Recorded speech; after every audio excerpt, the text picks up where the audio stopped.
Saya hanya punya satu permintaan untuk pemerintah Rusia.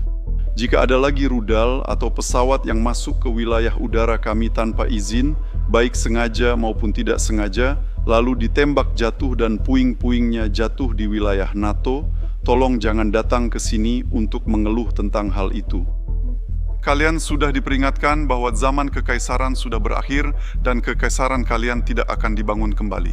Rusia melancarkan perang rahasia terhadap Turki, Polandia, dan Rumania. Namun agresi Putin justru berbalik menyerangnya secara spektakuler. Eskalasi dimulai dengan serangan drone Rusia yang katastrofik. Sebuah kapal tanker Turki terkena serangan di pelabuhan Ismail, menyebabkan kebakaran besar dan memaksa ratusan warga Rumania dan Turki untuk mengungsi. Ini langkah yang terlalu jauh bagi Presiden Turki, Erdogan, tapi kesalahan Rusia belum berhenti. Mereka juga melakukan operasi sabotase gelap di dalam Polandia, yang oleh otoritas Polandia disebut sebagai tindakan terorisme yang bertujuan melumpuhkan jalur bantuan ke Ukraina. Sayangnya bagi Putin, kampanye terornya gagal. Tindakan Rusia sekarang disebut sebagai deklarasi perang oleh para jenderal Polandia. Ini memaksa Eropa menyadari kebenarannya. Fantasi imperial Rusia memang nyata. Dan jika kita tidak membantu Ukraina, Rusia hanya akan menggunakan sumber daya Ukraina untuk mendukung mesin perangnya melawan NATO. Mari kita mulai dengan serangan Rusia ke Turki 2 hari lalu, 17 November pukul 2 pagi. Drone Rusia menyerang kapal tanker liquefied petroleum gas Turki di pelabuhan Ismail, menyebabkan kebakaran dan ancaman ledakan, dengan potensi konsekuensi serius bagi kota-kota di sekitarnya. Sekarang saya ingin menunjukkan kepada kalian di mana tepatnya pelabuhan ini berada di peta. Kalian lihat titik merah di peta Ukraina di bagian kiri bawah tengah itu. Nah, itu adalah pelabuhan Ismail dan letaknya tepat di perbatasan Ukraina-Rumania. Ketika kapal tanker itu terkena serangan di pelabuhan ini, kapal tersebut sedang membongkar muatan dengan 16 awak kapal asal Turki masih berada di atas kapal. Untungnya, para awak kapal berhasil dievakuasi dengan selamat, tapi sayangnya kapal tersebut masih membawa banyak liquefied natural gas di dalamnya. Itu berarti kapal tersebut menciptakan situasi sangat berbahaya bagi semua orang di sekitarnya, baik di pelabuhan maupun kota dan desa di dekatnya. Karena itu, Rumania harus mengevakuasi desa berpenduduk 300 orang di perbatasan dekat fasilitas pelabuhan. Ini menunjukkan bahwa perang ini tidak hanya membahayakan nyawa warga Ukraina, tetapi juga membahayakan nyawa warga Turki dan juga warga Eropa. Namun bagi Rusia itu bukan masalah, Putin tak peduli. Tapi sayangnya bagi Putin, Erdogan memang peduli ketika kapal Turki diserang. Inilah yang dia katakan keesokan harinya. Anggota pers yang terhormat. Anggota pers yang terhormat, dalam pembicaraan kami hari ini dengan sahabat saya Zelensky, kami juga membahas isu-isu bilateral. Jadi kami menegaskan kembali komitmen kami terhadap integritas wilayah, kedaulatan, dan kemerdekaan Ukraina, komitmen kami. mitra strategis kami. Terkait hal ini, saya juga ingin menyatakan dukungan kami untuk Tatar Crimea Adalah sejarah yang luar biasa.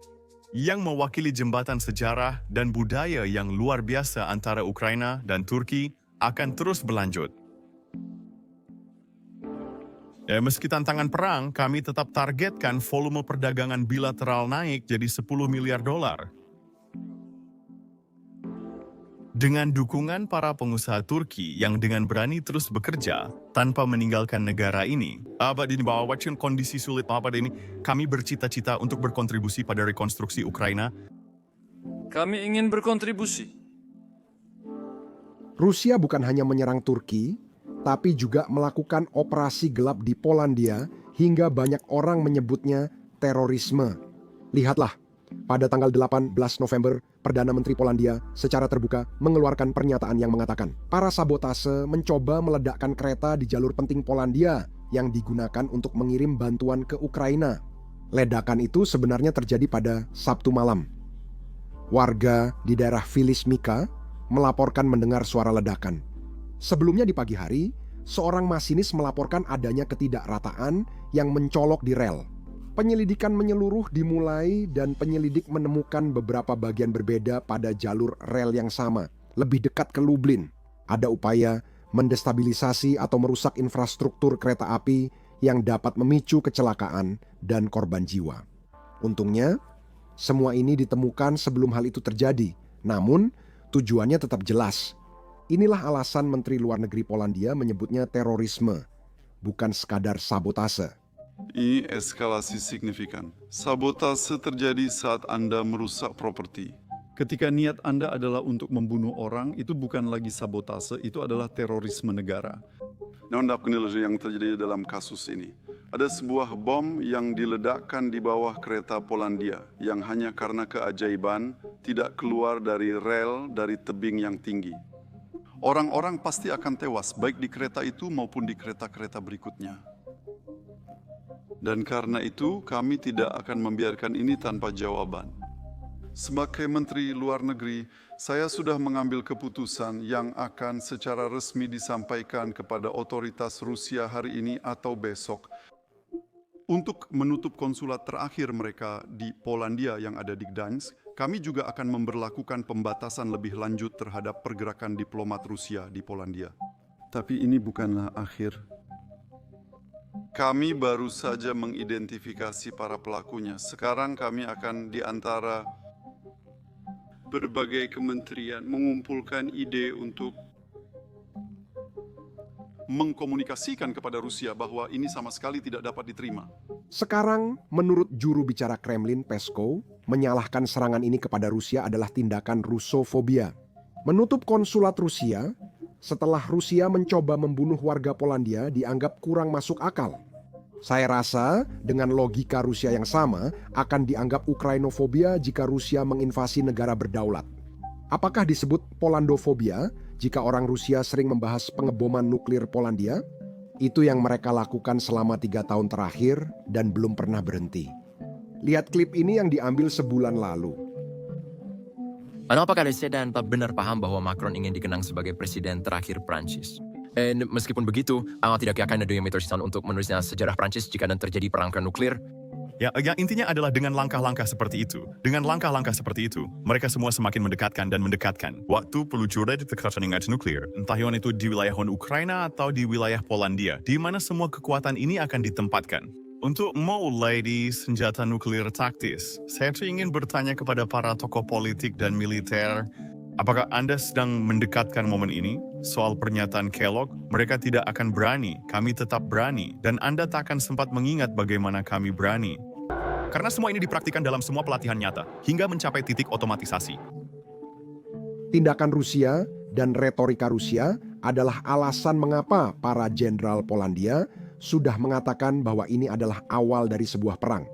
Menurut salah satu jenderal, Walsau Kulkla, ini adalah status pra-perang.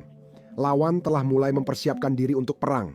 Mereka membangun lingkungan di sini untuk menciptakan kondisi yang mendukung kemungkinan agresi di wilayah Polandia.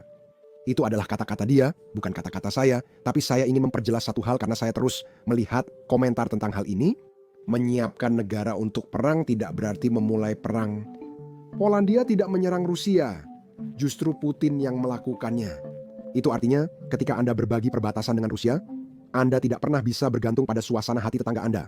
Pada 1999 Putin pernah menyatakan Crimea adalah wilayah Ukraina. Tahun 2008 setelah menginvasi Georgia, dia menyatakan ke dunia tidak berniat masuk Ukraina. Pada Januari 2022 saat pasukan Rusia di perbatasan Ukraina, pejabat Rusia menyatakan tidak berniat menginvasi Ukraina. Tank Rusia melaju dan rudal Rusia menyerang apartemen serta anak-anak Ukraina. Ini seharusnya menjadi peringatan bagi setiap negara di dunia, tidak peduli apakah itu Polandia atau Amerika Serikat. Bagi setiap pemimpin, tugas utama adalah melindungi warga dan masa depan anak-anak negaranya. Itu artinya kita harus siap berperang. Begitulah pahitnya dunia ini. Jika Putin menganggap suatu negara lemah, itu justru mendorong lebih banyak agresi Rusia. Artinya, seperti pepatah, menjaga perdamaian terbaik adalah bersiap untuk perang. Penting juga menunjukkan Rusia tak hanya mengancam Polandia atau negara Baltik. Mereka membahas menyerang negara lain seolah itu hal sepele atau gosip. Saya benar-benar tak paham logika ini. Saya tidak hanya bicara soal televisi Kremlin. Politisi Rusia pun sering bercanda soal ini. Dengarkan saja. Dagad uang simale do Pistorius. Apa yang akan terjadi? Kita akan menang, Gennady Andreevich. Nah, jangan terlalu serius. Kami sudah 3 kali merebut Berlin, jika perlu akan kami rebut lagi. Semuanya akan baik-baik saja. Saya dia orang yang cinta damai, saya mendukung perdamaian. Penting dicatat, semakin Rusia berhasil menginvasi suatu negara, mereka akan menyerang lebih banyak negara lagi. Sejarah sering mengajarkan pelajaran itu. Nafsu makan bertambah saat makan. Putin menginvasi Chechnya, Georgia, Crimea, Donbas, dan mencoba merebut Kiev. Dia akan terus maju, kecuali dihentikan. Jika kita tidak bantu Ukraina, Rusia akan manfaatkan sumber daya Ukraina. Rusia akan memanfaatkan keahlian yang dikembangkan Ukraina.